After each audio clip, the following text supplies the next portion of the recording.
નમસ્કાર, સાંજના 8 વાગી રહ્યા છે. આપ જોઈ રહ્યા છો TV9 સુપર પ્રાઇમ ટાઈમ. સાથે હું છું માનસી સોની અને સૌથી પહેલા આજે વાત કરવી છે ખનીજ માફિયાઓ બેફામ બન્યા છે તેની.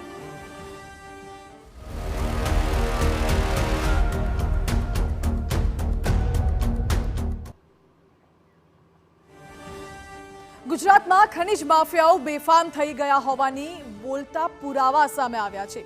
ફરી પંચમહાલમાં જાસૂસી કાંડનો થઈ ગયો છે પર્દાફાશ. ખનીજ માફિયાઓએ પંચમહાલમાં એવી તો જાસૂસીની જાળ ફેલાવી કે તમે વિચારતા થઈ જશો. ખનીજ વિભાગના કર્મચારીથી લઈને કલેક્ટર સુધીની જાસૂસી કરવામાં આવી રહી છે.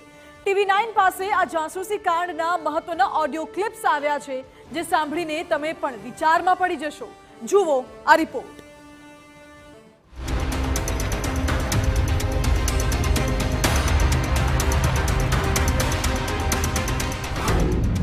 ખનીજ માફિયા બેફામ.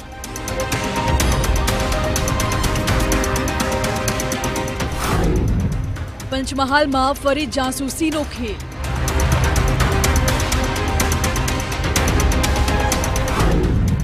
સુરેન્દ્રનગરમાં ફરી સક્રિય ખનીજ માફિયા.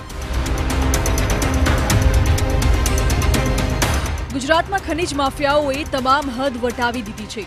પોલીસ અને કડક કાર્યવાહીનો ડર હવે ખનીજ માફિયાઓમાં રહ્યો નથી. થોડા મહિના પહેલા જ પંચમહાલ અને આસપાસના જિલ્લામાં અધિકારીઓની જાસૂસીનો મામલો સામે આવ્યો હતો. ત્યારે આ મામલે કડક કાર્યવાહી કરવામાં આવી હતી. તેમ છતાં ફરી પંચમહાલ જિલ્લામાં ખનીજ માફિયાઓ સક્રિય થયા છે. ફરી લાગતા વળગતા અધિકારીઓની જાસૂસી કરવામાં આવી રહી છે. નવાઈની વાત તો એ છે કે ખનીજ માફિયાઓ કલેક્ટરની પણ જાસૂસી કરતા અચકાતા નથી. બનાસકાંઠાથી માંડીને પંચમહાલ સુધી જાસૂસી કાંડ સામે આવ્યો હતો. અધિકારીઓના વાહન પર નજર રાખવામાં આવી રહી હતી. વાહનમાં GPS ડિવાઇસ પણ મળી આવ્યા હતા. ત્યારે ફરી પંચમહાલમાં ખનીજ માફિયાઓના જાસૂસી કાંડનો થયો છે પર્દાફાશ. સૌપ્રથમ તો તમે આ ઓડિયો ક્લિપ સાંભળો. આ સાંભળ્યા બાદ તમે ચોંકી જશો. અધિકારીઓની એક એક્ટિવિટી પર નજર રાખવામાં આવી રહી છે. અધિકારીઓ ક્યાં જાય છે તેના પર બાજ નજર રાખવામાં આવી રહી છે. સાથે જ આ વખતે ખનીજ માફિયાઓએ વોટ્સએપનો સહારો લીધો છે. સાંભળો કેવી રીતે કરવામાં આવે છે જાસૂસી. દાદાની ગાડી, SDM ની ગાડી અને કલેક્ટર સાહેબની ગાડી, બધી ગાડીઓ ખંડેવાર સ્કૂલ પર ઉભી છે. ચલો ભાઈ 1100 મામલતદાર તૃપ્તિ ચોકડી પહોંચો છે ભાઈ. હલો ફુરકાન કઈથી આવો છે? એમ તો બોલ ભાઈ. ચાલો મોટા ભાઈ, જૂના ને નવા ડાલાનું બોલતા રહીજો. કઈ બાજુ? તુપ્તી બાયપાસ પર ભાઈ જૂનું ડાલું ઊભું છે ભાઈ. Phone call message. ચાલો ભાઈ, જૂના ડાલાનું તૃપ્તિ હોટલ પર ઊભું રહેલું ભાઈ. બોલો ભાઈ, કેમ કશું કોઈ બોલતું નથી? સાંભળ્યું તમે કેવી રીતે કોડવડ ભાષામાં વાત કરવામાં આવે છે. અધિકારીઓના લોકેશનને શેર કરવામાં આવે છે. અધિકારીઓ ક્યાં જાય છે, ક્યાં ઊભા રહે છે તેની સચોટ માહિતી ગુમનામ નામના વોટ્સએપ ગ્રુપમાં શેર કરવામાં આવતી હતી. આટલું જ નહીં, તમને જાણીને નવાઈ લાગશે કે આ જાસૂસી કાંડમાં મહિલાઓ પણ સામેલ છે. પેટ્રોલ પંપ હમે બેહરાઈ પણ કોઈ ગાડી બાડી આવતી નહીં. પંચમહાલ જિલ્લામાં ખનીજ માફિયા અને જંગલમાંથી લાકડા ચોરો અધિકારીઓની જાસૂસી કરતા બાતમીદારો ફરીથી સક્રિય થયા છે. જેમાં જાસૂસી માટે ગ્રુપ બનાવી તેની વાતચીતના ઓડિયો વાયરલ થયો હતો. જેમાં જિલ્લાના ખનીજ માફિયાઓ તેમજ જંગલના લાકડા ચોરો અધિકારીનું લોકેશન વોટ્સએપ ગ્રુપ બનાવી આપ-લે કરી રહ્યા છે. અધિકારીઓની ગાડીઓ જ્યાંથી નીકળે ત્યાંથી લઈ જ્યાં તપાસ કરતા હોય અથવા તો કોઈ કાર્યક્રમમાં ગયા હોય તો તેની પળે-પળની માહિતી ઓડિયો દ્વારા શેર કરવામાં આવે છે. સમગ્ર ઘટનામાં ગોધરા SDMએ ખાણ ખનીજ વિભાગને કાર્યવાહી કરવા સૂચના આપી છે. મહત્વનું છે કે અગાઉ પણ આ મુદ્દે કાર્યવાહી થઈ હોવા છતાં માફિયાઓને કે તેમના બાતમીદારોને તંત્રનો કોઈ પણ પ્રકારનો ડર નથી અને તે બેફામ બનીને અધિકારીઓની જાસૂસી કરાવી રહ્યા છે. 14 તારીખે સાંજે કાલોલ તાલુકાના ખંડેલાવ ગામની અંદર કલેક્ટર સાહેબની અધ્યક્ષતામાં રાત્રિ સભાનું આયોજન હતું. તો એમાં કલેક્ટર સાહેબ મારું વાહનો જે છે એ ત્યાં રાત્રિ સભામાં ગયા હતા. તો એનો અમને મીડિયા દ્વારા એવા રિપોર્ટ્સ મળ્યા છે અને ઓડિયોઝ પણ મળ્યા છે કે જેની અંદર જેટલા પણ અધિકારીઓ છે એમનું લોકેશન્સ આપવાની આની અંદર વાત થઈ છે. તો એ જેટલા પણ ઓડિયોઝ છે એનું લેટર કરી અને અમે ખાણ ખનીજના ભૂસ્તરશાસ્ત્રી સાહેબને મોકલાવ્યું છે. એના ઉપર નિયમોસારની કાર્યવાહી થાય અને આ જેટલા પણ વ્યક્તિઓ છે, ગુમનામ કરીને વોટ્સઅપ ગ્રુપ છે, જે અંદર જે વ્યક્તિઓ છે એનો પણ અમે ઉલ્લેખ કર્યો છે કે આ વ્યક્તિઓ છે કે જેનું અમને માહિતી મીડિયા દ્વારા મળી છે. તેના ઉપર આગળની જેટલી પણ ફોજદારી કાર્યવાહી કરવાની થાય છે.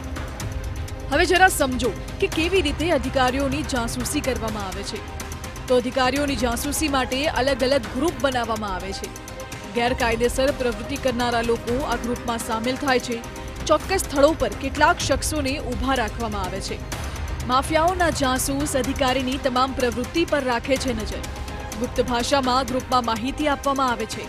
અધિકારીના વાહનોની માહિતી અને લોકેશન ગ્રુપમાં મોકલાય છે. ઓડિયો ક્લિપ દ્વારા તમામ માહિતી મોકલવામાં આવે છે. પંચમહાલમાં ગુમનામ નામના ગ્રુપમાં માહિતીની થતી હતી આપ-લે.